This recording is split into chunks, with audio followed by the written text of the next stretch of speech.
তাহলে মৃত্যুর মাধ্যমে আমাদেরকে যেই জগতে যেতে হবে সেই জগতের নাম হলো আলমে বরজখ। দুনিয়ায় যদি নেককার হয়, ভালো সৎ কর্মশীল হয়, আখিরাতের বড় জান্নাতে যাওয়ার আগে আলমে বরজখে ছোট জান্নাতের দর্শন সে লাভ করে। আবার দুনিয়ায় যে পাপ কাজে লিপ্ত বেঈমান, তাকে আসল জাহান্নামে দেওয়ার আগে আলমে বরজখে সে মিনি জাহান্নামের শাস্তি আগে ভোগ করে নেয়। সেই জন্য অনেক মুফাসসিরিনে কেরাম বলেন, মৃত্যু থেকে নিয়ে ওই আসল কিয়ামত পর্যন্ত এই সময়টাকে বলা হয় ছোট আখিরাত, ছোট কিয়ামত। এই সময় সংঘটিত হয়ে যায় মৃত্যুর মাধ্যমে। কারণ কোন নেককার যখন মারা যায়, হাদিসের মধ্যে আসছে, যখন তাকে 3 প্রশ্ন করা হয়, এই 3 প্রশ্নের জবাব যখন সে যথাযথভাবে দিয়ে দেয়, আল্লাহ তাআলার পক্ষ থেকে ঘোষণা আসে, সাদাকা আবদি সাদাকা আবদি ফাফরিশুহু মিনাল জান্নাহ ওয়ালবিসুহু মিনাল জান্নাহ ওয়াফতাহু লাহু বাবান ইলাল জান্নাহ। আল্লাহ তাআলার পক্ষ থেকে ঘোষণা আসে, আমার এই বান্দা সত্য বলেছে, সত্য বলেছে, তাকে জান্নাত থেকে জান্নাতি পোশাক এনে পরায় দাও, জান্নাতের বিছানা এনে তার কবরের মধ্যে বিছায়া দাও, তার কবরের সাথে জান্নাতের সাথে একটা দরজা খুলে দাও, সে ওইখানে আরামে থাকতে পারে। তাকে বলা হয় তুমি ঘুমাও, নতুন দুলা যেমন করে ঘুমায়। সুবহানাল্লাহ। এখন দেখেন, ও মনে করে এটা মনে হয় জান্নাত, কারণ এর চাইতে শান্তির তো আর কিছু হইতে পারে না। তখন ফেরেশতারা ওকে বলে, না, এখনো তো কিয়ামত কায়েম হয় নাই, এখনো বিচার হয় নাই, হাসর হয় নাই, তুমি মনে করতেছো এটা জান্নাত। আসলে জান্নাত নয়, বরং ওই জান্নাত যার মধ্যে তোমার জন্য কল্পনাতীত নিয়ামত রয়েছে, ওই হাসর হবে, ওর পরে কিয়ামতের পরে আল্লাহ তাআলা তোমাকে তোমার আসল আবাসস্থলে পাঠায়া দিবে। এই লোকটা তখন আল্লাহ তাআলার কাছে বলবে, আল্লাহ তাড়াতাড়ি কিয়ামত কায়েম করেন। কি বলবে বলেন তো? তাড়াতাড়ি কিয়ামত কায়েম করেন, আমি আমার আসল বাড়িতে যাইতে চাই। শুধু তাই না, প্রতিদিন তাকে তার আসল বাড়িটা দেখানো হবে, আর ওর মনে চাবে তাড়াতাড়ি কিয়ামত হইলেই ভালো হয়। এখন আরেক গুরুত্ব, সে কবর তো আর জান্নাতের বাগান হবে না, ওর কবর হবে জাহান্নামের গর্ত। 3 প্রশ্নের জবাব দিতে পারবে না। বুঝতে হবে দুনিয়াতে পরীক্ষা হয়, পরীক্ষা। বলেন তো, পরীক্ষার হলে যাওয়ার আগে প্রশ্ন কি জানা যায় নাকি? জানা যায় না। বুঝতে হবে, যেই পরীক্ষার প্রশ্ন হলে গেলেই জানা যায়, ওই পরীক্ষা হয় সহজ। কিন্তু যেই পরীক্ষার প্রশ্ন আগেই ফাঁস করে দেওয়া হয়, বুঝতে হবে ওই প্রশ্নের উত্তর জায়গা মতো গিয়ে দেওয়াটা বড় কঠিন।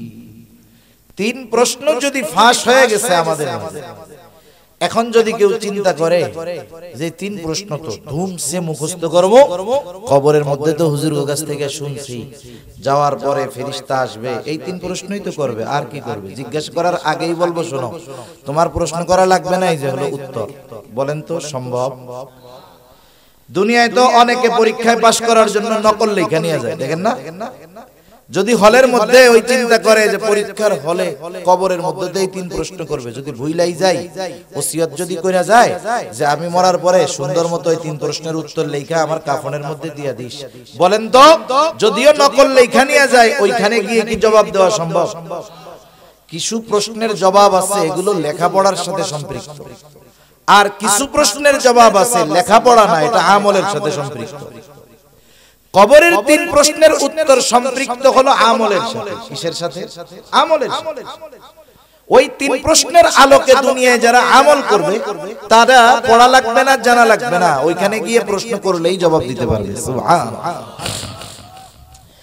যখন প্রশ্ন করা হবে মার রব্বুক, তোমার রব কে, ওমা দীনুক, তোমার দ্বীন কি, নবীজিকে দেখায় বলা হবে মা হাদার রাজুলুল্লাযী বুইসা ফীকুম, এই ব্যক্তিকে যাকে তোমাদের কাছে প্রেরণ করা হয়েছিল, যে জবাব দিল তার অবস্থা তো জানলাম, কিন্তু যে জবাব দিতে পারবে না সে বলবে লা আদরি, আমি কিছুই জানি না। আল্লাহ তাআলার পক্ষ থেকে ঘোষণা আসবে, কাযাবা আবদি কাযাবা আবদি ফাফরিশুহু মিনান নার ওয়ালবিসুহু মিনান নার ওয়াফতাহু লাহু বাবান ইলান নার। আল্লাহর নবী জানায় দেন, ঘোষণাকারী ঘোষণা দিবে, আমার এই বান্দা মিথ্যা বলেছে, মিথ্যা বলেছে। জাহান্নাম থেকে আগুনের পোশাক এনে একে পরায় দাও, জাহান্নাম থেকে আগুনের বিছানা এনে বিছায় দাও, এবং তার কবরের সাথে জাহান্নামের সাথে একটা দরজা খুলে দাও। আরো হরেক রকমের শাস্তি কবরে আছে, এগুলো বলার মতো সময় আমার নাই। যে কথা বোঝানোর জন্য বলতেছি যে কিয়ামত তো ছোটটা শুরু হয়ে গেছে, এখন ওই শাস্তির তীব্রতা এত বেশি, ও মনে করবে যে এর চাইতে কঠিন শাস্তি আর হইতে পারে না, এটাই মনে হয় জাহান্নাম। ও কি মনে করবে? এটাই মনে হয় জাহান্নাম। ফেরেশতারা ওকে জানাবে না, এটা জাহান্নাম না, বরং এর তুলনায় কল্পনাতীত শাস্তি আল্লাহ তাআলা জাহান্নামে তোমার জন্য প্রস্তুত করে রাখছে। এইবার ও প্রচন্ড ভীতবহবল হয়ে যাবে, ভীত সন্ত্রস্ত হয়ে যাবে, আল্লাহ তাআলার কাছে ফরিয়াদ করবে আর বলবে, আল্লাহ কিয়ামত যেন কখনোই কায়েম না হয়, কিয়ামত যেন কখনোই কায়েম না হয়। চিন্তা করে দেখেন, ওই প্রচন্ড শাস্তির মধ্যে থেকে শুধুমাত্র কিয়ামতের কথা শুনে এতটা তারা ভীত হয়ে যাবে, ওরা ওই আযাবের মধ্যে থাকা অবস্থায় মনে করবে আরামেই আছি। কিয়ামতের কঠোরতা, ভয়াবহতা কত বেশি। একটা সময় আলমে বরজখে অবস্থান আমাদের সকলের শেষ হয়ে যাবে। আলমে বরজখে আমরা দীর্ঘকাল থাকবো, তবে অনন্তকাল নয়। কোরআন হাদিসের আলোকে এতটুকু বোঝা যায়, এই ব্যক্তি সর্বশেষ দুনিয়া থেকে বিদায় নিবে, সর্বশেষ। সেও কমপক্ষে 40,000 বছর আলমে বরজখে থাকবে। কমপক্ষে কত বছর? 40,000 বছর। আল্লাহ রাব্বুল আলামিন কুরআনুল কারীমের মধ্যে জানায় দেন, ওয়ানুফিখা ফিস সূরি ফাসাইকা মান ফিস সামাওয়াতি ওয়া মান ফিল আরদ ইল্লা মান শাআল্লাহ সুম্মা নুফিখা ফীহি উখরা ফাইযা হুম কিয়ামুন ইয়ানদুরুন। আল্লাহ রাব্বুল আলামিন জানায় দেন, এখানে দুইটা সিংহায় ফুৎকারের কথা আসছে। প্রথমবার সিংহায় ফুৎকারের মাধ্যমে কি হবে আল্লাহ তাআলা বলেন, ফাসাইকা মান ফিস সামাওয়াতি ওয়া মান ফিল আরদ ইল্লা মান শাআল্লাহ। প্রথমবার সিংহায় ফুৎকারের মাধ্যমে আসমান জমিনের মাঝে যত প্রাণী আছে, যত প্রাণ আছে, আল্লাহ তাআলা যা চান, যেগুলো চান সেগুলো ছাড়া সব প্রাণী প্রাণ সিংহায় ফুৎকারের আওয়াজে অজ্ঞান হয়ে যাবে। মুফাসসিরিনে কেরাম বলেন, ওই বিকট আওয়াজে প্রথম তারা অজ্ঞান হবে, এরপরে মৃত্যু ঘটবে, সর্বশেষ মানুষটাও দুনিয়া থেকে ইন্তেকাল করবে। এর মধ্যে অতিবাহিত হয়ে যাবে কমপক্ষে 40,000 বছর। দ্বিতীয়বার ইসরাফিল আলাইহিস সালাতু ওয়াস সালাম পুনরুত্থান দিবস তথা ওই কিয়ামতের জন্য আবার সিংহায় ফুৎকার দিবে। একটা দিয়া শেষ, এর মধ্যে বিরতি, আরেকটা দিয়ে হবে বড় কিয়ামতের শুরু। কথা বুঝতেছেন? পরিস্থিতি কি হবে তখন? আল কারিয়া, মহাপ্রলয়, ঠক ঠককারী, এইরকম কয়েকটা শব্দের দ্বারা আল্লাহ তাআলা কিয়ামত শব্দই বুঝিয়েছেন। যেমন ইযা ওয়াকাআতিল ওয়াকিআ, আল হাক্কা, মহাশক্ত, এটার দ্বারা উদ্দেশ্য কিয়ামত। সাখা, ফাইদা জাআতিস সাখা, এই যে কর্ণ বিদারণকারী আওয়াজ, এগুলোর দ্বারা উদ্দেশ্য কিয়ামত। আল্লাহ সুবহানাহু ওয়া তাআলা বুঝাচ্ছেন যে কিয়ামতের আগে ভীত বহবল হবে মানুষ, বিকট আওয়াজ হবে, প্রচন্ড ঠক ঠক করা আওয়াজ হবে। এর মূল অর্থ হলো ঠক ঠককারী, দরজায় খুব জোরে কষাঘাতকারী এমন আওয়াজ। অনেক সময় দেখেন না, যখন আমরা আকাশে মেঘের আওয়াজ হয়, এত জোরে আওয়াজ হয় যে একজন সাধারণ মানুষ ওই আওয়াজের পরে পরাণ ভয়ে কাঁপতে থাকে। হয় কি হয় না? কিয়ামতের আগে সিংগায় ফুৎকারের মাধ্যমে, এই বিকট আওয়াজের মাধ্যমে আমাদেরকে কিয়ামতের জন্য প্রস্তুত করা হবে। সিংগায় ফুৎকার প্রথমটা হোক আর দ্বিতীয়টা হোক। দ্বিতীয়বার সিংগায় ফুৎকার দিবে ইসরাফিল আলাইহিস সালাম। তখনের অবস্থা কি? আল্লাহ তাআলা বলেন, সুম্মা নুফিখা ফীহি উখরা ফাইদা হুম কিয়ামুন ইয়ানজুরুন। অতঃপর পুনরায় যখন আবার সিংহায় ফুৎকার দেওয়া হবে, প্রত্যেকের অবস্থান স্থল থেকে উঠে দাঁড়ায়া যাবে। মানুষের অবস্থা কি? ওই আওয়াজটা এত বিকট হবে, মানুষেরা ভীত সন্ত্রস্ত হয়ে যাবে।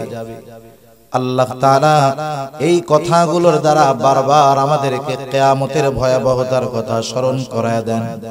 আল্লাহ তাআলা বলেন, আল কারিয়া মাল কারিয়া ওয়া মা আদরাকা মাল কারিয়া।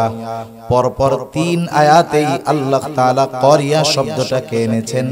কারণ কি? কারণ হলো, যখন কোনো বিষয়ের অতি গুরুত্ব কেউ বোঝাতে চায়, একটা শব্দ সে বারবার ব্যবহার করে, একটা কথা সে বারবার বলে। রাসূলুল্লাহ সাল্লাল্লাহু আলাইহি ওয়াসাল্লাম যখন কোনো বিষয় সাহাবায়ে কেরামের দৃষ্টি আকর্ষণ করে বলতেন এবং বিষয়টার অধিক গুরুত্ব বোঝাতে চাইতেন, নবীজিও তখন ওই কথাকে পরপর 3 বার পুনরাবৃত্তি করতে। আমরাও করি গুরুত্ব বোঝানোর জন্য। যখন আল্লাহ তাআলা করছেন পরপর 3 বার একই শব্দের পুনরাবৃত্তি, বুঝতে হবে কিয়ামত কত জটিল আর কঠিন জিনিস। ঠিক কিনা বলেন? আল্লাহ রাব্বুল আলামিন বলেন, আল কারিআ, মহাভীতি প্রদর্শনকারী। ওয়া মা আদরা মাল কারিআ, কি সেই মহাভীত প্রদর্শনকারী? ওয়া মা আদরাকা মাল কারিআ।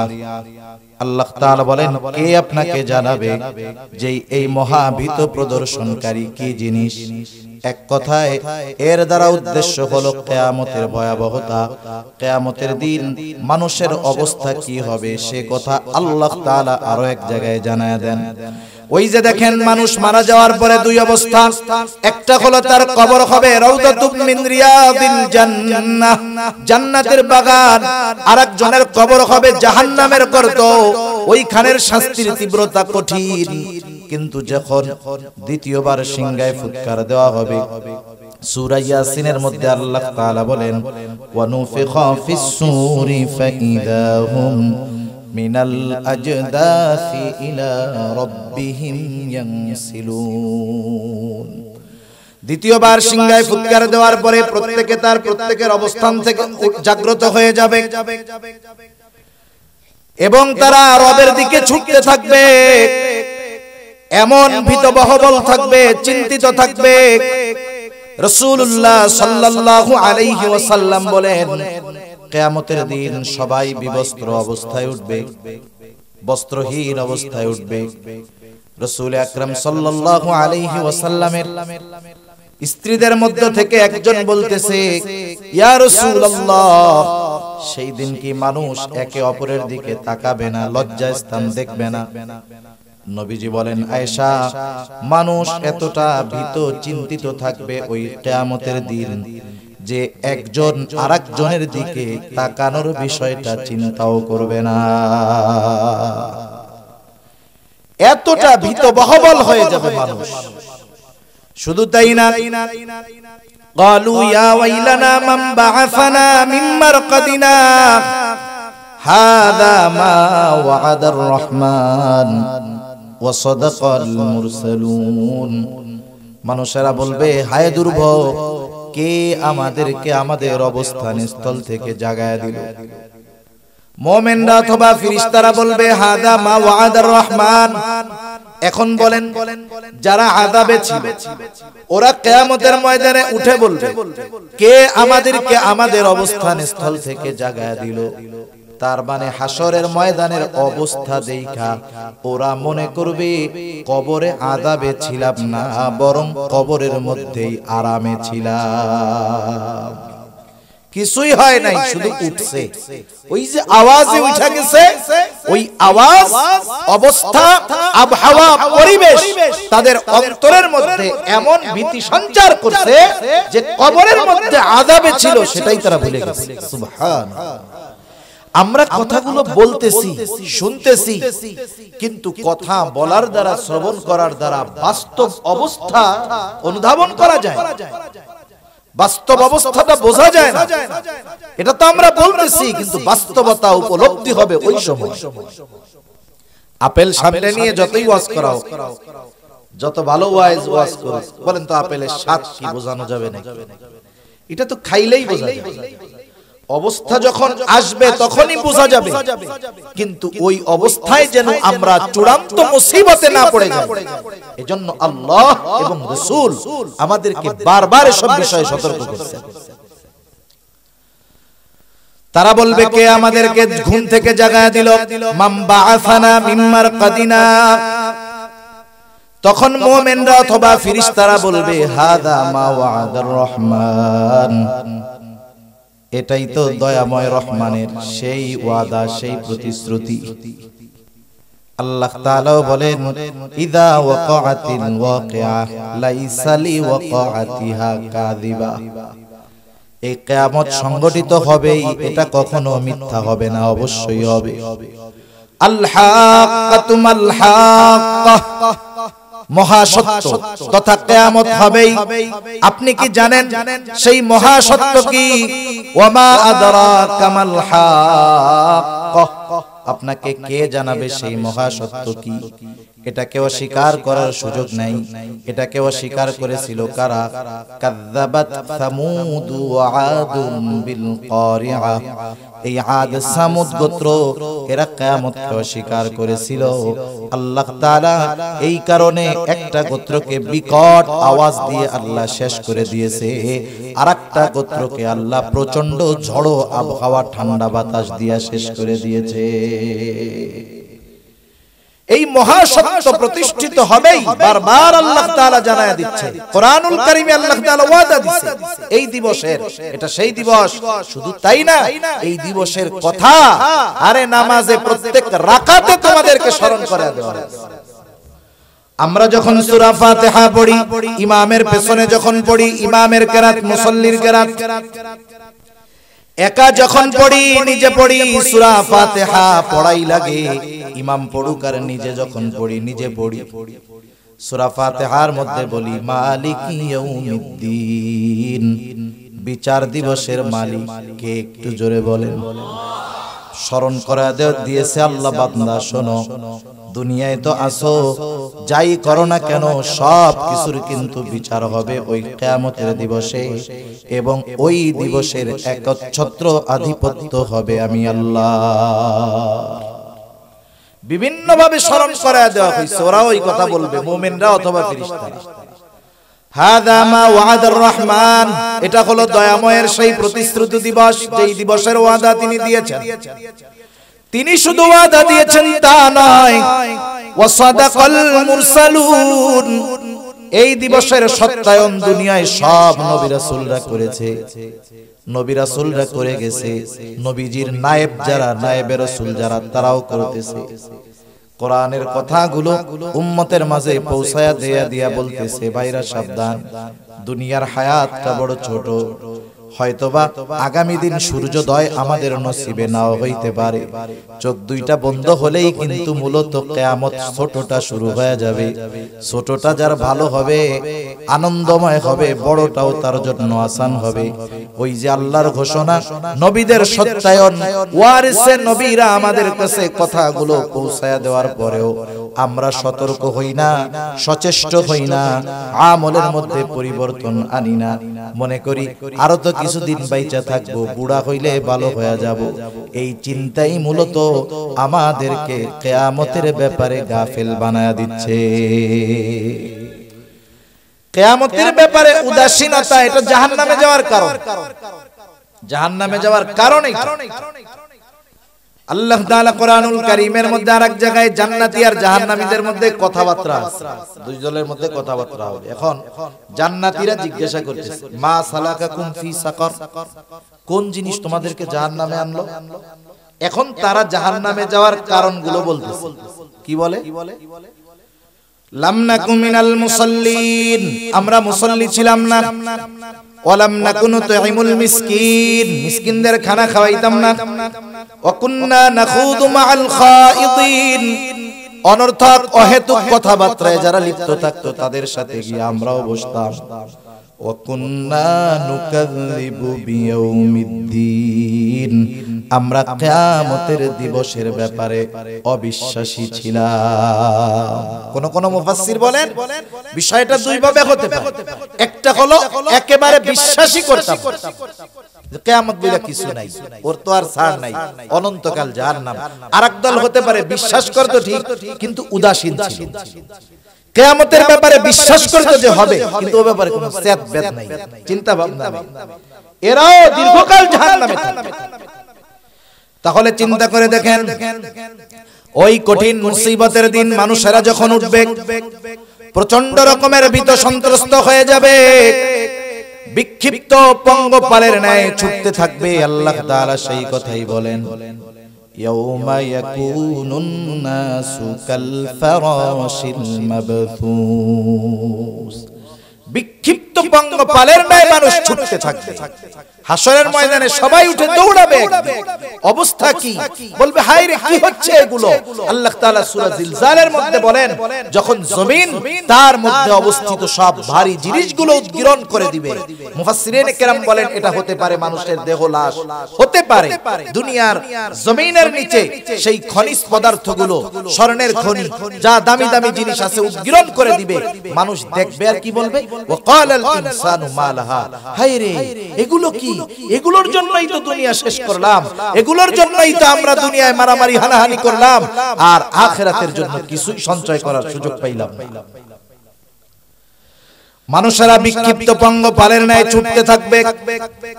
ওই দিবসের আরেক নাম হলো ইয়াউমুল হাসর, একত্রিতকরণ দিবস। ওই দিবসের এক নাম হলো ইয়াউমুল জাযা, প্রতিদান দিবস। এগুলো সব কিয়ামতের দিবসের নাম। প্রতিদান দিবস কেন? আল্লাহ তাআলা কোরআনুল কারীমের মধ্যে বলেন, ওয়া ইন্নামা তুওয়াফাউনা উজুরাকুম ইয়াওমাল কিয়ামাহ ফামান যুহজিহা আনিন নারি ওয়া উদখিলাল জান্নাতা ফাকাদ ফাজ। আল্লাহ তাআলা বলেন, কিয়ামতের দিন মানুষকে তার কর্মের পূর্ণ প্রতিদান দেওয়া হবে। তার মানে কিয়ামতের দিন মানুষ দুনিয়ায় যেই আমল করেছে, যেই কর্ম করেছে, দুনিয়ার আমলের পূর্ণ প্রতিদান দেওয়া হবে কিয়ামতে। সেজন্য মনে রাখতে হবে, দুনিয়ায় যে যত ভালো কাজ করুক না কেন, ভালো কাজের কিছু প্রতিদান হয়তো দুনিয়ায় পায়, কিন্তু পূর্ণ প্রতিদান পায় না। পূর্ণ প্রতিদান দিবেন আল্লাহ কিয়ামতে। দুনিয়ায় যে যত পাপের কাজ করুক, যত অন্যায় জুলুম অবিচার করুক না কেন, দুনিয়াতে তার পাপের পূর্ণ প্রতিদান তাকে দেওয়া হয় না, হয়তো মাঝে মধ্যে হালকা পাতলা দেওয়া হয়, কিন্তু পাপের পূর্ণ প্রতিদান দেওয়া হবে কিয়ামতের দিন। আল্লাহ তাআলা বলেন, সেই দিন যাকে আগুন থেকে বাঁচানো হবে তথা জাহান্নাম থেকে বাঁচায়া জান্নাতে প্রবেশ করানো হবে। আল্লাহ তাআলা বলেন, ফাকাদ ফাজ, সেই হয়ে যাবে সফলকাম। আল্লাহ তাআলা বলেন, খাফিদাতুর রাফিয়া, ওই দিন কেউ সম্মানিত হবে, উঁচু হবে, আর কেউ অসম্মানিত হবে, একেবারে নিচু হয়ে যাবে। ওই দিবসটা সেই দিবস। ওই দিবসের এক নাম হলো ইয়াউমুল হাসর, একত্রিতকরণ দিবস। সব মানুষ বিক্ষিপ্ত পঙ্গপালের ন্যায় ছুটে এক জায়গায় একত্রিত হবে, জমা হয়ে যাবে। আমরা গ্রামে আগে দেখছি ছোটবেলায়, এখন তো কারেন্ট আছে, মাঝে মধ্যে দেখা যায় যেই সব অঞ্চলে কৃষি কাজ হয় বেশি, ধান টান হয় বেশি, দেখবেন যখন ওই সময় ধানের সিজনে, ফসলের সিজনে কোথাও যদি কোনো লাইট জ্বালানো হয়, লাইট বলেন তো কি হয় তখন? আলো দেখা চারদিক দিয়া পোক একেবারে উড়ে এসে ওই জায়গায় জমা হয়। ওই দিন কিয়ামতের দিন সবাইকে আল্লাহ তাআলা এক জায়গায় একত্রিত করবে। মুফাসসিরিনে কেরাম বলেন জায়গাটা হবে কোথায়? ওই যে ইসরায়েলিরা যেই সব এলাকায় এখন বোমা মারতেছে ওই জায়গায়, শাম, ওখানে কিয়ামত হবে।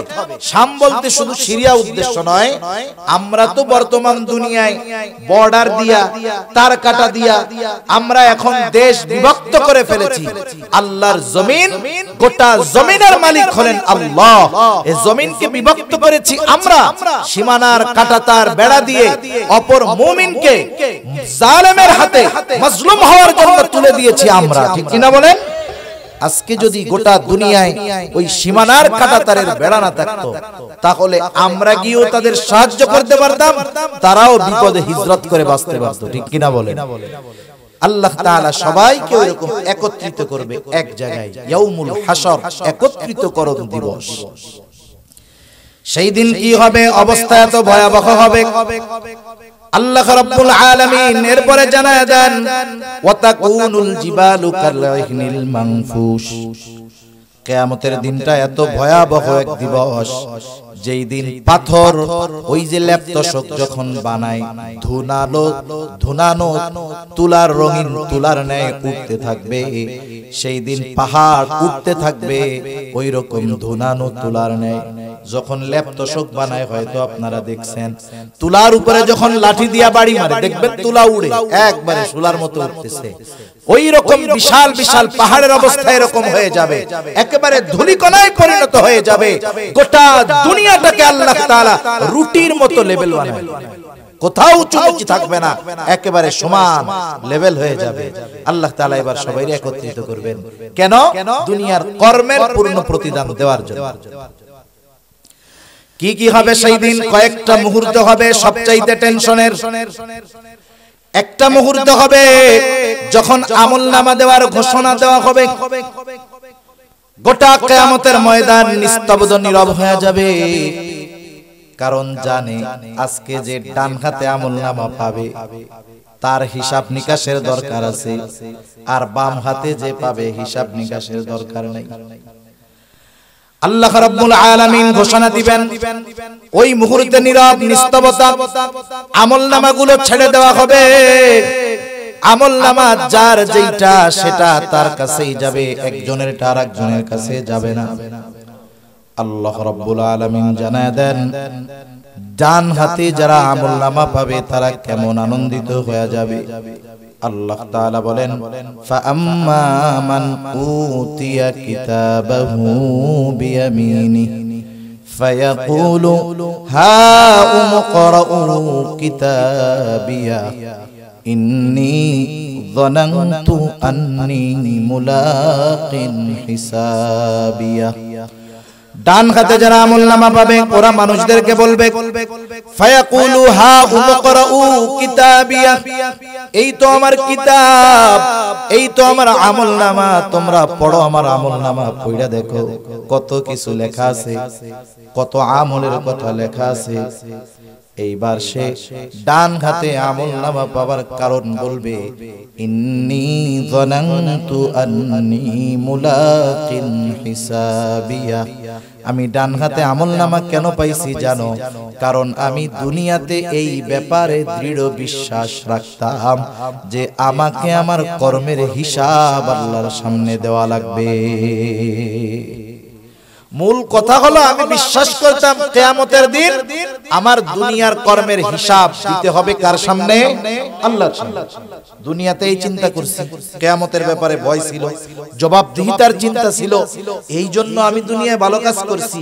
ভালো কাজ করার কারণে আজকে কোন হাতে আমলনামা? ডান হাতে আমলনামা।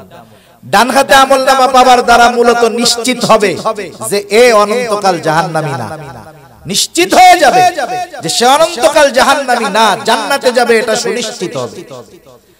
আরেক দল বাম হাতে আমলনামা পাবে। কোরআনুল কারীমে আল্লাহ তাআলা জানায়া দেন সামনে দিয়ে দেওয়া হবে না, পেছন দিয়ে দেওয়া হবে। কেমনে? বাম হাতটাকে বুক চিরে পেছন দিকে নেওয়া হবে, এরপরে তার হাতের মধ্যে আমলনামা দিয়ে দেওয়া হবে। আমলনামা পেয়ে সে কি বলবে? আল্লাহ তাআলা বলেন, ওয়া আম্মা মান উতিয়া কিতাবাহু বিশিমালি ফায়াকুলু ইয়া লাইতানি লাম উতা কিতাবিয়া ওয়া লাম আদরি মা হিসাবিয়া ইয়া লাইতাহা কানাতিল কাদিয়া। বাম হাতে আমলনামা বাবার পরে বলবে, হায় দুর্ভোগ, লাম উতা কিতাবিয়া, আমি যদি এই কিতাব, আমি যদি এই আমলনামা না পাইতাম কতই না ভালো হতো। ওয়ালাম আদরি মা হিসাবিয়া, আমি যদি আমার এই হিসাবটা না জানতাম কতই না ভালো হতো। ইয়া লাইতাহা কানাতিল কাদিয়া, এর আগে যদি আমার চূড়ান্ত ভাবে মৃত্যু হয়ে যাইত, অর্থাৎ ওই প্রথম মৃত্যুটাই যদি আমাকে পুরোপুরি নিশ্চিহ্ন করে দিত কতই না ভালো হতো। আফসোস করবে ঠিক, কিন্তু সেই দিন করার কিছু থাকবে না। এই কিয়ামতের জন্য দুনিয়ায় থাকতেই প্রস্তুতি নিতে হয়। ওই দিন যেন আমলনামা বাম হাতে না যায়, ডান হাতে আসে, এই জন্য প্রস্তুতি নিতে হয়। দুনিয়ায় মরার পরে নিলে হয় না। আমাদের অবস্থাটা হলো কি জানেন? অধিকাংশ মানুষের ক্ষেত্রে ও দুনিয়ায় থাকতে অপরাধ, গুনাহ, পাপাচার যা করে করুক, ও পাপ টাপ কইরা মরে, এরপরে ওর পোলাপান আত্মীয় স্বজন চিন্তা করে মিলাদ টিলাদ দিয়া ওনার একটু জান্নাতে পৌঁছায় দেই। এত সহজ নাকি? আমি যদি দুনিয়ায় ভালো কাজ না করি, ভালো আমল না করি, আমার অবস্থা টাইট হয়ে যাবে, মৃত্যু থেকেই শুরু হয়ে যাবে আফসোস। কথায় আসলো, একটু মনে আসলো তাই বলি। দেখেন, এই হায়াত আছে, হায়াত হলো সবচাইতে দামি। মানুষের কিছু স্টেপ আছে, মঞ্জিল আছে। শুরুর মঞ্জিল ধরেন যদি, সেটা হলো রূহের জগৎ। শেষ মঞ্জিল দুনিয়া অথবা জান্নাত। যেই কয়েকটা মঞ্জিল ওই জান্নাত পর্যন্ত পৌঁছাইতে আমাদের অতিক্রম করতে হবে, সবচাইতে কম সময় যেখানে আমরা অপেক্ষা করি সেটা হলো দুনিয়া। সেটা কোথায় বলেন? দুনিয়া। মনে করেন আল্লাহ তাআলা আদম আলাইহিস সালামের পৃষ্ঠদেশ থেকে আমাদেরকে বের করেছে, রূহ বের করেছে। এটা হলো মূল কারণ। মানুষ যখন মারা যায়, মারা যাওয়ার পরেই তার নামের সাথে আমরা একটা শব্দ জুড়া দিই। নামটা অনেক সময় বাদও দিয়ে দিই। মনে করেন মারা গেছে ঢাকায়, আমরা তখন বলি না যে আব্দুর রহিম কখন আসবে, তখন বলি লাশ কখন আসবে।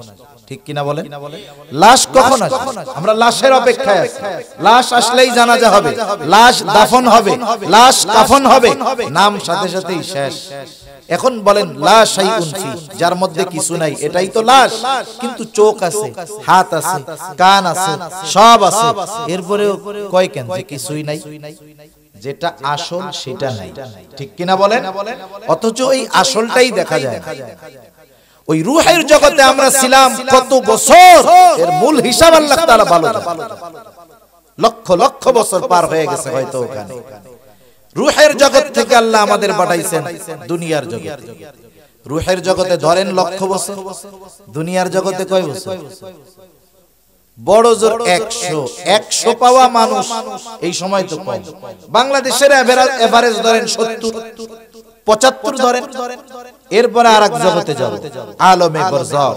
ওইখানে সবচেয়ে কম যে থাকবে, সেও থাকবে কমপক্ষে 40,000 বছর। সুবহানাল্লাহ। এরপরে কিয়ামতের ময়দান যদি আরেকটা মঞ্জিল ধরেন, মেয়াদ কতদিন? ইয়াউমান কানা মিকদারুহু 50,000 সানাহ। কিয়ামতের একটা দিনের মেয়াদ হবে দুনিয়ার 50,000 বছরের সমান। এরপরে হিসাব নিকাশ শেষ, জান্নাত অথবা জাহান্নাম। যে ঈমানদার জান্নাতি, বেঈমান জাহান্নামী। সর্বশেষ মঞ্জিলের শুরু আছে তো কোনো শেষ নাই। যার শান্তি শুরু তো শান্তি, যার কষ্ট শুরু তো কষ্ট। এখন বলেন শেষ মঞ্জিল কার কেমন হবে এটা নির্ভর করে দুনিয়ার এই মাত্র 70 বছরের হায়াতের উপর। সুবহানাল্লাহ। সেজন্য এই মঞ্জিলের সময়টা কম কিন্তু দামটা বেশি। আসলে চোখ খোলা থাকলে এই জিনিসের দাম বোঝা যায় না। চোখ যখন বন্ধ হবে তখন দাম বোঝা যাবে, কিন্তু করার কিছু থাকবে না। সেই জন্য ওই রকম আফসোস যেন আমাদের না করতে হয়। দুনিয়ায় থাকতেই আখিরাতের প্রস্তুতি নেওয়ার দরকার আছে না নাই?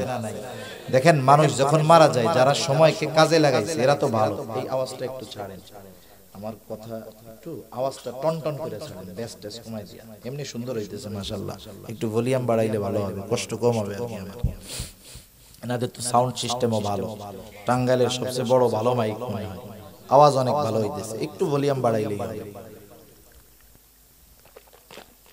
দেখেন মানুষ যখন মারা যায়, যারা ভালো কাজ করে না এরা মরার পর আফসোস করে। ওরা আফসোস করে কিছু কথা বলে, কিন্তু সে কথা যে গোসল করায় সেও শোনে না, যে জানাজা করায় সেও শোনে না, কিন্তু ও বলে। কি বলে? আল্লাহ রাব্বুল আলামিন জানায় দেন কি বলে? যে দুনিয়ার হায়াতটাকে কাজে লাগাইলো না সে তখন বলে ফায়াকুলা রাব্বি লাউলা আখরতানি ইলা আজালিন করিব। আফসোস করে বলে আরে যদি আমাদেরকে একটু সময় সুযোগ দেওয়া হইতো, আবার একটু যদি হায়াত দেওয়া হইতো, আল্লাহ আবার যদি আরেকটু দুনিয়ায় যাওয়ার সুযোগ দেওয়া হইতো, কি করতো? ওরাই বলবে ফাআসসাদাকা ওয়া আকুম মিনাস সালিহিন। আমরা সম্পদ থেকে দান সাদকা করতাম, নেক কাজ কইরা সৎ কর্মশীলদের অন্তর্ভুক্ত হয়ে যাইতাম। যদি একটু সুযোগ আবার দুনিয়ায় যাওয়ার দেওয়া হইতো, ওই মানুষটা ওই সময় দুনিয়ার এই হায়াতের মূল্য বুঝবে, কিন্তু তার করার কিছু থাকবে না। সেজন্য ওই জিনিস যার জন্য মানুষ মরার পরে আফসোস করে, সেটা তো আলহামদুলিল্লাহ আমাদের কাছে এখন আছে, হায়াতটা আছে না। এখন যদি কাজে না লাগাই, আখিরাতের পাথেও যদি সংগ্রহ না করি, এটা বোকা। নবীজি বলেন তোমরা তো ভাবো চালাক, যে অল্প দিনে টাকা পয়সা ধন দৌলত উপার্জন করছে এর তোমরা ভাবো মনে হয় খুব চালাক। আসলে ও চালাক না। চালাক হলো কে? চালাক হলো সে যে অল্প দিনের দুনিয়ারে কাজে লাগাইয়া অনন্তকালের জান্নাতের মালিক হয়ে যায়। সুবহানাল্লাহ। ওই দিন আমাদের আমলনামা আমাদের কাছে পৌঁছায়া দিবেন আল্লাহ। ডান হাতে আমলনামা পাইলে সফল, বাম হাতে আমলনামা পাইলে সে চূড়ান্ত পর্যায়ের ব্যর্থ। যেই সময়গুলোতে হাসরের ময়দানে মানুষেরা সবচাইতে চিন্তিত থাকবে, এর একটা সময় হলো এটা। এরপরে আল্লাহ তাআলাহিল মানফুস ফাআম্মা মান ফাকুলাত মাওয়াজিনু ফাহুয়া ফি ঈশাতির রাদিয়া। আরেকটা সময় মানুষ সবচাইতে চিন্তিত থাকবে, ভীত থাকবে। কোন সময়? যখন তার আমলকে ওজন দেওয়া হবে। আমার আপনার আমল ওজন দেওয়া হবে, গণনা করা হবে না, কত বড় তাও দেখা হবে না, ওজন দেওয়া হবে। আল্লাহ তাআলা ওজনের জন্য পরিমাপক দাড়িপাল্লার ব্যবস্থা করবেন।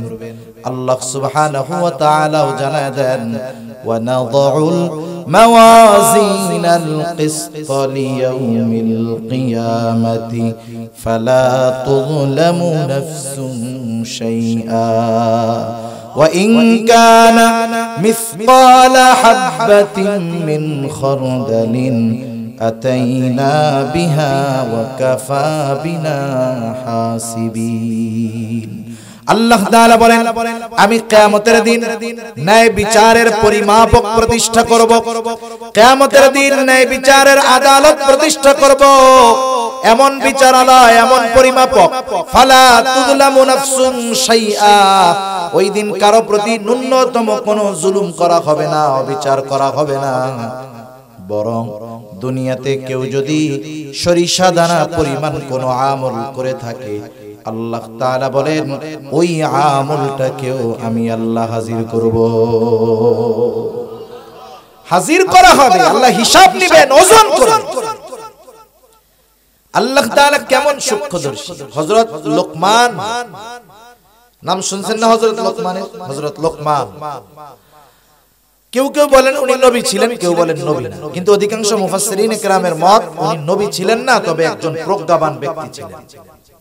তা যাই হোক, ওই আল্লাহর বান্দা হযরত লোকমান আলাইহিস সালাম উনি ওনার সন্তানদের কিছু উপদেশ দিয়েছেন, খুব গুরুত্বপূর্ণ উপদেশ, যেগুলো আল্লাহ তাআলা তার কাছে এত পছন্দনীয় হয়েছে।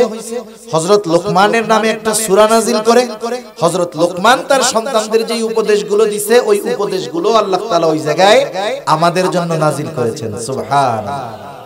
হযরত লোকমান তার সন্তানদের ওয়াজ করার সময় একটা ওয়াজ করেছে, হলো এইটা, ইয়া বুনাইয়া ইন্নাহা ইন তাকু মিসকালা হাববাতিন মিন খারদালিন ফাতাকুন ফি সখরা আও ফিস সামাওয়াতি আও ফিল আরদি ইয়াতি বিহাল্লাহ। বলতেছে, হে আমার সন্তান, শোনো, তোমার ওই আমলটা সেটা নেক আমল হোক আর বদ আমল হোক।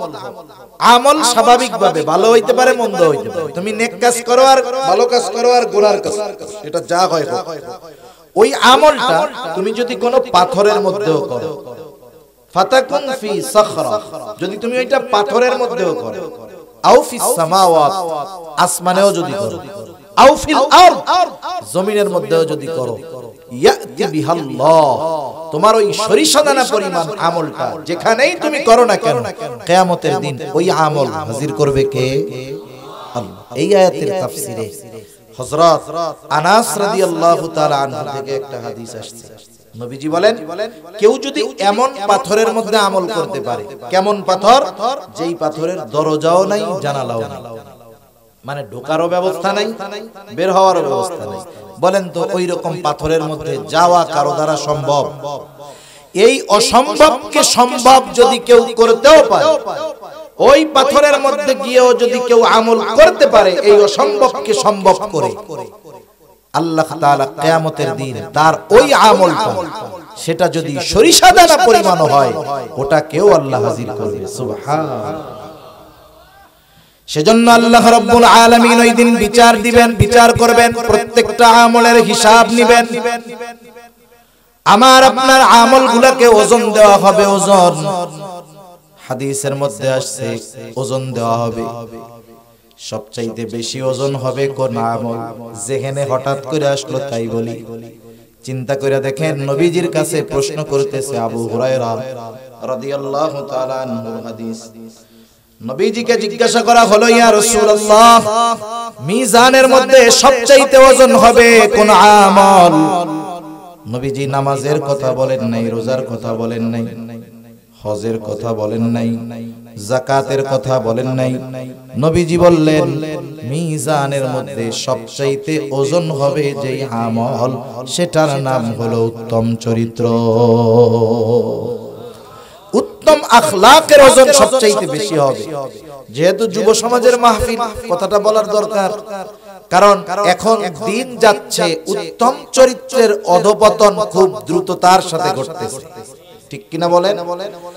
সব ক্ষেত্রে ওস্তাদের সাথে সাথে ছাত্রের আচরণ, বড়র সাথে ছোটর আচরণ, বাবার সাথে ছেলের আচরণ, প্রতিবেশীর সাথে আচরণ, আত্মীয় স্বজনের সাথে আচরণ, দিন যাচ্ছে আরো খারাপ হইতেছে, ঠিক কিনা? কোন আমরা স্কুলে আমরা অমুসলিম শিক্ষকের কাছে শিক্ষক হিসাবে তাকে যতটুকু শ্রদ্ধা করার দরকার করছি, সাইকেল চালাইছি, কোনদিন কোন দেখছি যে ওই শিক্ষক অমুসলিম হোক, একদিন পড়ছি, অথবা একই স্কুলে পড়ায়, আমাদের ক্লাস নাই, তারে দেখার সাথে সাথে অনেক দূর থেকে সাইকেল থেকে নেমে গেছে। যতটুকু সম্মান শ্রদ্ধা করার, কোন অপরাধ করতেছি, দুষ্টমি করতেছি, এমনি মুরব্বি আসতেছে, তার সম্মানার্থে আর করি নাই। এখন তো যা হয়, এগুলো বলার আর কিছু নাই।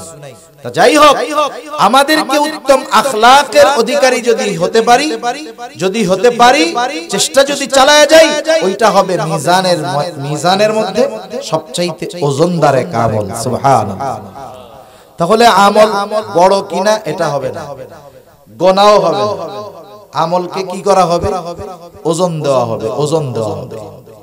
আর আমল তো ওজনদার হয় ইখলাস, সাথে সাথে নবীজির সুন্নাহ, এই দুইটার সংমিশ্রণ যেই আমলের মধ্যে ঘটে ওই আমলটা ওজনওয়ালা আমল হয়ে যায়। আর যদি ইখলাস না থাকে ওই আমল আমার নাজাতের তো কারণ হবেই না, বরং ওই আমলটা আমার জাহান্নামে যাওয়ার কারণ হয়ে দাঁড়াতে পারে। ঠিক কিনা বলেন? এজন্য আল্লাহ তাআলা আমাদের সব আমলগুলোকে ওজনদার আমল বানানোর তৌফিক আল্লাহ দান করুন। সকলে বলি আমিন। কারণ হাদিসের মধ্যে আসছে, আরে আল্লাহর রাস্তায় জিহাদ করছে, জীবন দিয়ে দিছে, শহীদ হয়ে গেছে, রক্তাক্ত অবস্থায় আল্লাহর সামনে উঠবে, আল্লাহ জিজ্ঞাসা করবে এই অবস্থা কেন? বলবে আল্লাহ দিন কায়েমের জন্য কাফেরের বিরুদ্ধে জিহাদ করতে করতে জীবন দিয়ে দিয়েছে। কেন করছিলা? উদ্দেশ্যটা কি? টার্গেট। কারণ যুদ্ধের ময়দানে, জিহাদের ময়দানে যদি কেউ যায়, এখানে যদি দল হাইরাও যায়, আল্লাহর কাছে জিজ্ঞাসাবাদ করবেন আল্লাহ তাআলা। জিতলেও অসুবিধা নাই, হারলেও অসুবিধা নাই, যদি খালি নিয়ত ঠিক থাকে যুদ্ধ করতেছি কার জন্য। এজন্য আল্লাহর রাস্তায় যারা জিহাদ করে এরা কখনো হারে না, এরা মরলেও জয়ী, জিতলেও জয়ী। মনে করেন ওই যে যুদ্ধ করতেছে ইহুদিদের বিরুদ্ধে হামাস, এরা মরলেও জয়ী, জিতলেও জয়ী। সেজন্য ওরা মরতে ভয় পায়। এজন্য গোটা দুনিয়ার সব শক্তি ওদের বিরুদ্ধে প্রয়োগ করা হচ্ছে, ওরা মাথা নিচু করে না, বলে মরলেও লাভ, জিতলেও লাভ। এখন দেখেন এটা কেন? এখন ইখলাস যদি না থাকে এক্ষেত্রে তো মরলে আর লাভ নেই। আল্লাহর রাস্তায় জিহাদ করে জীবন দিছে, উদ্দেশ্য আল্লাহর সন্তুষ্টি না, উদ্দেশ্য ছিল যে আমারে মানুষ বীর বলবে, বাহাদুর বলবে, প্রশংসা করবে। এই জন্য এখন দেখেন আল্লাহ তাআলা বলবে তুমি যে উদ্দেশ্য যুদ্ধ করছো তা দুনিয়ায় পেয়ে গেছো, আমার তরফ থেকে কিছু নাই, তুমি চলে যাও, তোমার ঠিকানা জাহান্নাম। নাউজুবিল্লাহ। দান করবে দানশীল ব্যক্তি, আল্লাহ জিজ্ঞাসা করবে এত সম্পদ দিছি কি করছো? বলবে আল্লাহ দান করছি, এরে দিছি, ওরে দিছি, তারে দিছি, এই বানাই দিছি, সেই বানাই দিছি। কেন দিছো? বলবে আল্লাহ দিছি আপনার সন্তুষ্টির জন্য। আল্লাহ বলবে তোমার মনের খবর আমি জানি, তুমি দিছো যাতে তোমারে দানবীর বলে, তোমার প্রশংসা করে, যেজন্য দান করছো, দুনিয়ায় তো পেয়ে গেছো, যাও আজকে কিছু নাই, ঠিকানা তোমার জাহান্নাম। আরে আলেমরে জিজ্ঞাসা করবে ইলম কেন শিখছো? কারিকে জিজ্ঞাসা করা হবে কোরআন কেন শিখছো? বলবে আল্লাহ আপনার সন্তুষ্টির জন্য। বলবে মিথ্যা কথা বলছো, তুমি কারি হইছো, আলেম হইছো, দুনিয়ার মানুষ তোমার তিলাওয়াতের প্রশংসা করবে, তোমারে বড় ওয়াইজ বলবে, বক্তা বলবে, মুফাসসিরে কোরআন বলবে, তোমার সুর শুনে মানুষ তোমার বাহবা দিবে। তুমি যে উদ্দেশ্যে ইলম অর্জন করছো দুনিয়ায় তো পেয়ে গেছো, এখন কিচ্ছু নাই, তোমার ঠিকানা জাহান্নাম, চলে যাও জাহান্নামে। সেজন্য আমল ওজনদার হয় ইখলাস এবং সুন্নাতের কারণে।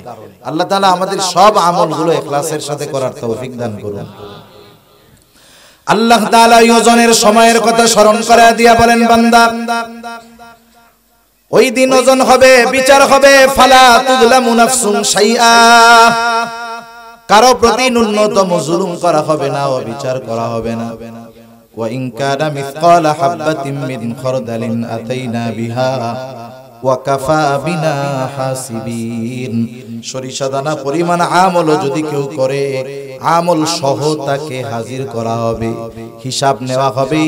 কাফা বিনা হাসিবিন, এই আলোকে কোন মুফাসসির বলেন মানুষকেও ওজন করা হবে, তার আমলকেও সাথে ওজন করা হবে। অবস্থাটা চিন্তা করে দেখেন কি হবে। যদি নেকের পাল্লাটা ভারী হয়ে যায় তাহলে তো সে সফল। আল্লাহ তাআলা সেই কথাই বলেন, ফা আম্মা মান ফাকুলাত মাওয়াজিনুহু ফাহুয়া ফি ঈশাতির রাদিয়া, সে তো আরামে স্বাচ্ছন্দ্যে অবস্থান করতে থাকবে। কিন্তু আফসোস, দুর্ভোগ তার জন্য যারা আমলনামায় গুনাহ বেশি হবে, ওজনটা কম হয়ে যাবে। ওয়া আম্মা মান ফাকুলাত মাওয়াজিনুহু ফাউম্মুহু ওয়া আম্মা মান খাফফাত মাওয়াজিনুহু ফাউম্মুহু হাওিয়া। আর যার ওজনে হালকা যার হবে, কি নেকি যার ওজনে হালকা হবে, গুনাহ যার ভারী হবে, ফাউম্মুহু হাওিয়া, তার মা হবে হাওিয়া, মানে তার অবস্থান স্থল হবে ওই হাওিয়া, জাহান্নাম তার অবস্থান স্থল হবে। মুফাসসিরিন ইকরাম বলেন সে জাহান্নামের কোলের মধ্যে থাকবে। ওই যে সন্তানকে যেমন মা কোলের মধ্যে জড়ায় রাখে, ওই রকম ভাবে যার ওজন হালকা হবে, নেক কম হবে, ও ওই রকম জাহান্নামের কোলের মধ্যে অবস্থান করবে। এজন্য আমাদের এই হিসাব করার দরকার, হিসাবের মুখোমুখি হওয়ার আগে হিসাব করার দরকার। এজন্য বুজুর্গানে দ্বীন আমাদেরকে কিছু সবক দেন, পরামর্শ দেন, জীবনের সাথে একটা হিসাব করার জন্য, মুহাসাবা করার জন্য। নিজের সাথে নিজে যদি প্রতিদিন আমরা হিসাব করি, তাহলে ওই হিসাবের দিন, ওজনের দিন ধরা পড়তে হবে না। কেমনে নিজের সাথে নিজে হিসাব করব? দেখবেন বড় বড় বাজার যেগুলো আছে, বাজার, বড় বাজারের মধ্যে বড় ব্যবসায়ী বাড়িতে আসার 1 ঘন্টা আগে দোকান বন্ধ করে দেয়। 1 ঘন্টা দোকানের মধ্যে বৈশা আসে, মজা করে না, কি করে? সারা দিনের একটা হিসাব কিতাব করে। যে যেই ব্যবসা করে ওই ব্যবসার লাভ লসের ব্যাপারে তার অভিজ্ঞতা আছে। মনে করেন একজন সিমেন্টের ব্যবসা করে অথবা একজন চাউলের ব্যবসা করে, বলেন তো 1 লক্ষ টাকা বিক্রয় হলে কত টাকা লাভ হয়? ওই সিমেন্টের ব্যবসায়ী আর চাউলের ব্যবসায়ীর জানা আছে না নাই? চাউলের ব্যবসায়ী হিসাব করছে যে আমার 1 লাখ টাকায় 15,000 লাভ হয়েছে। দোকানদার যারা, এরা হিসাব করে সাধারণত বিক্রয়, বাকি আর ক্রয়, এই 3 হিসাব বেশি করে। এখন বিক্রয় হইছে 1 লাখ, লাভ আছে কত? 15,000, তাই না? এখন দেখে বাকির খাতায় গেছে 20,000। বলেন তো আজকে লাভ পকেটে আছে নাকি আসল থেকে আরো 5,000 গেছে? সারা দিনের হিসাব করার পরে যে হিসাবী ব্যবসায়ী, ও এইবার ওর কর্মচারীদেরকে বলবে, শোনো, এই যে 20,000 বাকি গেছে, এই 20,000 আগামীকাল থেকে আমার বিক্রয় কম হোক, অসুবিধা নেই। আমার বাপেও যদি বাকি চায় আগামীকাল থেকে দিবা না। আমার 80,000 সেল হোক, তাও লাগবে।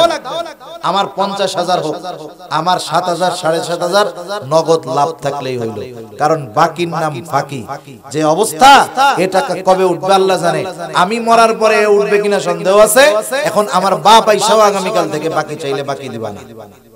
এটা হলো ওই 1 ঘন্টা তথা সারা দিনের বেচা কিনার হিসাব নিকাশের সার নির্যাস কি, যে আগামীকাল থেকে আর বাকি দেওয়া হবে না। এই দেখেন আজকের হিসাবের মাধ্যমে আগামী দিনের ব্যবসার কর্মপন্থা সে নির্ধারণ করে ফেলছে। এ হলো প্রকৃত ব্যবসায়ী। আর দেখবেন যেই ব্যবসায়ীর হিসাব নিকাশ নাই, খোলে যখন মন চায় শাটার নামায় আবার চলে আসে। ও যত পুঁজি নিয়ে ব্যবসা করুক না কেন, বেহিসাবি হওয়ার কারণে এক সময় কোটি টাকার পুঁজিও তার ফুরায়া যায়। কারণ কোনো প্ল্যানিং নাই, হিসাব নাই। জীবনের ক্ষেত্রে হিসাব যদি এরকম হয়, আমি আজকে রাতে শুইতে যাব, ঘুমানোর আগে 5টা মিনিট সময় আমি আমার সাথে নিজের জীবনের এক হিসাব করব। যে হায় রে, আজকে সারা দিনে কয়টা ভালো কাজ করলাম, সারা দিনে কয়টা মন্দ কাজ করলাম, কয়টা কবিরা গুনাহ করলাম, কয়টা ভালো কাজ করলাম। এখন মনে করেন হিসাব করছে। আপনি একা চিন্তা করে দেখবেন, একা যায় বালিশে শুবেন, চোখটা বন্ধ করবেন, একেবারে শুরু থেকে নিয়ে শেষ পর্যন্ত সারা দিনের হিসাব অটোমেটিক আপনার সামনে চলে আসবে। এখন যোগ বিয়োগ করে যে আজকে আমার গুনাহ বেশি না সওয়াব বেশি। মানুষ যখন একাকী থাকে, সে যেই বিষয়ের চিন্তা দিয়ে ওই একাকিত্বকে শুরু করে, ওই বিষয়ের চিন্তা তার মধ্যে বাকি সময় কাজ করে। যেমন আমাদের সময় এখন আমরা কি করি, অধিকাংশ মানুষ, যুবক মানুষরা বিশেষ করে, যাদের পরিবার পরিজন আছে, পোলাপান আছে, তার টাইম নাই। অন্যান্য যারা আছে ওলামায়ে কেরাম, এদের টাইম কম, কিন্তু যুবক মানুষ, ওর কাজ কাম নাই তো। ও যখন শোয়ার আগে মোবাইলটা হাতে নেয়, এবার হাতে নিয়ে দেখা শুরু করে ফেসবুক দেখতে দেখতে দেখতে দেখতে দেখতে শয়তান ওকে মোহগ্রস্ত কইরা যে গোনা দিয়ে শুরু করে, আস্তে আস্তে তার চাইতে বড় গোনার দিকে নিয়ে যায়। দেখা যাবে ওর হুঁশ নাই, এমন ভাবে চলতেছে, ওর খবর হয় কোন সময়, ফজরের আজান যখন হয় তখন। এখন ঘুম আসে, মোবাইলের চার্জ ফুরায় গেছে। এই যে দেখেন শয়তান, ভূত আমল করছস, এখন একটু ঘুমা, আজান দিবে, তাহাজ্জুদের টাইম হবে, আর ওর ঘুম আসবে তখন। এটাই বাস্তবতা। অবস্থা এমনই চলছে। কিন্তু কেউ যদি রাতে শোয়ার পরে একটু এই হিসাবটা করে, হারে আজকে রাতটা তো শেষ রাত হইতে পারে, একটু হিসাব করি সারাদিন কি ভালো কাজ করলাম, 5টা মিনিট 10টা মিনিট হুজুর তো বলল, দেখবেন যদি ও দেখে যে হিসাবের পরে সওয়াব বেশি গুনাহ কম, ওর মধ্যে একটা উৎফুল্ল ভাব কাজ করবে, ও চেষ্টা করবে আগামী দিন থেকে আমি ভালো কাজটা আরো বাড়াবো। আর যদি ওই চিন্তা করে আরে রাতে তো মইরা যাইতে পারি, হিসাব করি, যদি দেখে যে গুনাহ বেশি, হয়তো ওই আল্লাহর বান্দা তাওবা করবে। এ তো আর মানুষ দেখানো তাওবা হবে না, একা একই নিজের বিছানার মধ্যে শুয়ে শুয়ে আল্লাহরে বলবে আল্লাহ মরে তো যাইতেও পারি, কতজন মারা যায় চলে যায়, আল্লাহ আমার গুনাহগুলো মাফ করে দেন, আগামীকাল থেকে আমি আর গুনাহ করব না, আমারে আপনি তৌফিক দেন। এখন মনে করেন ও তো কথাটা বলছে, দুনিয়ার মানুষ কেউ নাই, ওর কথা ও শুনছে, ফেরেশতারা সাথের গুলা শুনছে, আর কে শুনছে? দেখেন এই হিসাবের পরে সে আগামী দিনের কর্মপন্থা নির্ধারণ করতে পারছে, তাওবা করছে। হতে পারে এটাই জীবনের শেষ তাওবা, ওই রাতটাও হতে পারে তার শেষ রাত। এখন হতে পারে এই তাওবার কারণে সে আগামী দিন জান্নাতীদের তালিকায় নাম নিয়া এরপরে তার দুনিয়ার সফর শেষ হবে, আখিরাতের সফর শুরু হবে। ঠিক কিনা বলেন? এজন্য আমরা যদি মিজানে আমাদের সওয়াবকে, নেক কর্মগুলোকে ওজন বানাতে চাই, ইখলাস তো লাগবে, ওগুলা তো আছে, সাথে সাথে আমাদের জীবনের হিসাব করতে হবে। আমাদের করা যাবে না ইনশাআল্লাহ? দেখেন কার কোন সময় কি হয় বলা যায় না। হাদিসের মধ্যে এক জালেমের ঘটনা আসছে, তার নাম হলো কিফিল। একবার দুইবার না, নবীজি বারবার সাহাবীদের সামনে এই জালেম কিফিলের কথা বলছে। কিফিলের ব্যাপারে নবীজি বলেন, কিফিল হলো এমন এক পাপী, কোন কাজ নাই, মানে কোন পাপ নাই সে করে নাই, এমন কোন পাপ নাই যেটা কিফিল করে নাই।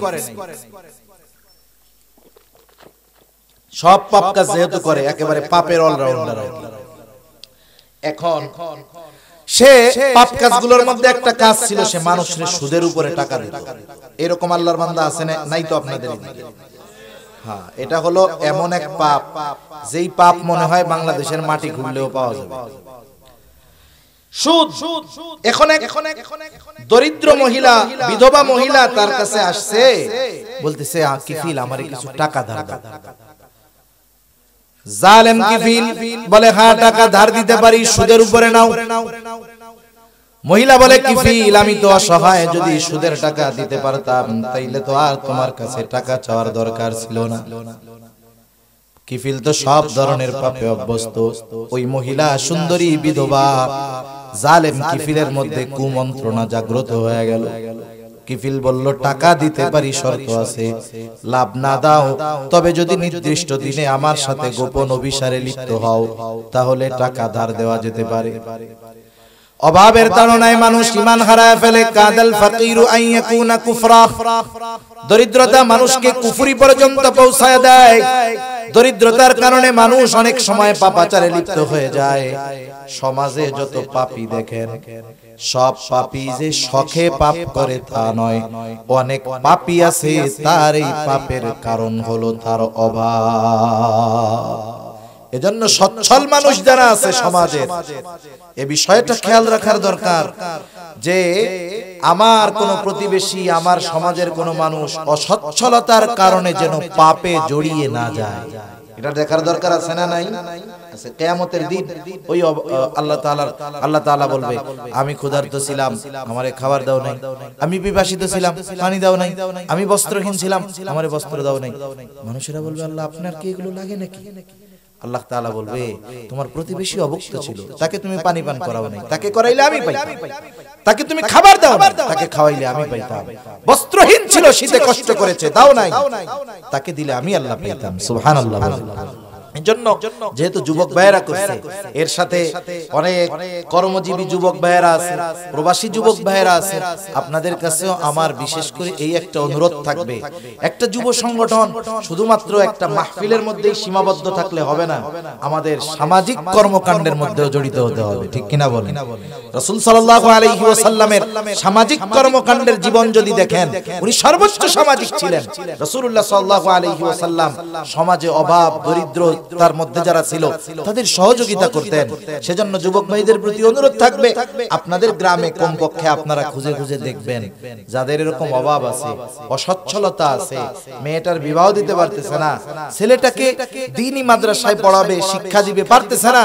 যেহেতু আপনারা কর্মজীবী আছেন, প্রবাসী আছেন, আপনাদের ছোট ছোট সহযোগিতা ওই গরিবের বড় এক সহযোগিতায় পরিণত হবে, ঠিক কিনা বলে?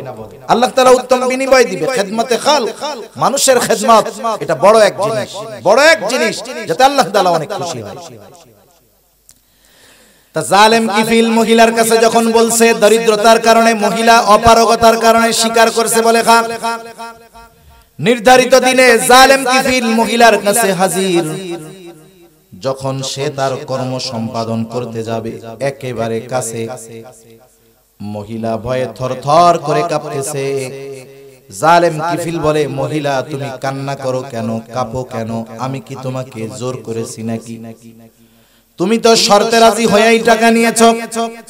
মহিলা বলে, কিফিল আমি অভাবের কারণে তোমার সাথে এই কথার ব্যাপারে স্বীকার হয়েছি। ও কিফিল, আমি কোনোদিন এই পাপের সাথে জড়াই নাই, অভাবের কারণে আমার এই অবস্থা। আমার তো ভয় হয় তোমার সাথে এই গোপন অভিসারে লিপ্ত হওয়ার পর আমি যদি মারা যাই, আল্লাহ তাআলার সামনে আমি একজন জেনাকার হিসাবে আমাকে উপস্থিত হওয়া লাগবে। আমি আল্লাহর ভয়ে কান্না করতেছি, অন্য কোনো কারণে নয়। এতটুকু কথা জালেম কিফিলের কান দিয়ে পৌঁছিয়ে হৃদয়ে ছুঁয়ে গেছে। ও চিন্তা করতেছে, আরে মহিলা এখনো পাপ করে নাই, ইচ্ছা কইরাও করতে চায় নাই, এতেই ওর এই অবস্থা, আর আমি তো কোনো পাপ ছাড়ি নাই। হাদিসের মধ্যে আসছে 60 দিরহাম সে মহিলাকে দিয়েছিল। মহিলা এই কথা বলবার পর জালেম কিফিল বলে, যাও মহিলা, তোমারে আমি এই 60 দিরহাম সাদাকা করে দিলাম, মাফ করে দিলাম। আর শুনে রাখো, আজকে থেকেও আমি প্রতিজ্ঞাবদ্ধ হইলাম, আমি আর কোনোদিন পাপের সাথে জড়াবো না। জালেম কিফিল তওবা করে বাড়ি চলে গেছে। ঘটনাক্রমে ওই রাতে সে মারা গেছে। জালেম কিফিল মারা গেছে। মানুষেরা খুশি হইছে যে জালেম মারা গেছে। মনে রাখবেন, সমাজের কিছু মানুষ মরলে অনেক মানুষ ইন্না লিল্লাহ মুখ দিয়া কয় ঠিক, মনে মনে কয় আল্লাহ আরো আগে মরলো না কেন, এখন মরছে তাও আলহামদুলিল্লাহ বলে না। শুনাইয়া কয় যায় রে অমুকে মারা গেছে, আমার বুকটা জ্বলে যাচ্ছে, মনে মনে কয় আরো 10 বছর আগে মরলো না কেন। সমাজের কিছু মানুষ মরলে মানুষ খুশি হয়, ও তো জালেম ছিল, মানুষ মরছে, মানুষ খুশি হইছে। কিন্তু আল্লাহ তাআলা জানায় দিছে, না তোমরা জালেম বলো না কিফিলকে। কিফিল তওবা করছে, কিফিলের তওবা আল্লাহ তাআলা কবুল করেছে, কিফিলকে আল্লাহ তাআলা তার বন্ধু বানায় নিছে। একটু চিন্তা করেন, একটা কথা তার চিন্তাকে পরিবর্তন করে দিয়েছে। তওবা নসিব হয়েছে, মারা গেছে সারা জীবন পাপ করে, একটা কথা একটা চিন্তা তাকে আল্লাহর বন্ধু বানায় দিয়েছে। সেজন্য আমরা এখন থেকে জীবনের হিসাব করব, আল্লাহ তাআলার সামনে হিসাবে উপস্থিত হওয়ার আগে আমরা নিজেরা নিজেদের সাথে হিসাব করব না ইনশাআল্লাহ। যখন বড় বড় প্রতিষ্ঠানে অডিট আসবে, সরকারি অডিট আসবে হিসাব নেওয়ার জন্য, ওই মাদ্রাসার যিনি হিসাব রক্ষক থাকেন একবার হিসাব ফাইনাল করে বসে থাকেন। এলাকার যারা বুঝে এদেরকে ডাকে, একটু হিসাবটা ঠিক আছে নাকি, 15-20 জনরে দেখায়। এরপরে গিয়া অডিট অফিসার যখন দেখে, তখনও মনের মধ্যে খালি সুবু সুবু লাগে, না জানি কই ভুল হয়ে যায়, না জানি কই ভুল হয়ে যায়। চিন্তা করে দেখেন, ওই মহাপরাক্রমশালী যিনি সবার হিসাব নেওয়ার জন্য একাই যথেষ্ট, ওই মহান সত্তার সামনে আমার জীবনের হায়াতের হিসাব দেওয়ার আগে ওই হিসাব আমাকে নিজের কাছে নিজে বারবার দেওয়ার দরকার আছে না নাই? যদি দিতে পারি তাহলে আশা করি ওই যে মিজানে যখন ওজন হবে তখন অবশ্যই নেকের পাল্লা ভারী হবে ইনশাআল্লাহ।